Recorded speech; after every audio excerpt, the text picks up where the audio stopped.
Hello, good morning everyone. It's Sunday morning here. Today is our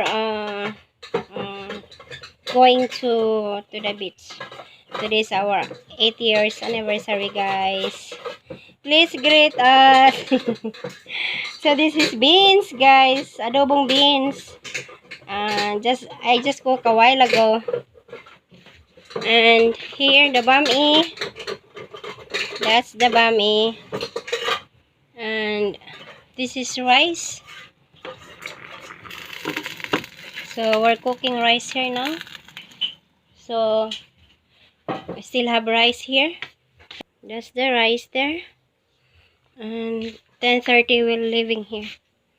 So this is the rice finished cooking. This is our that's the sticky rice. I forgot this one. Oh, the lettuce.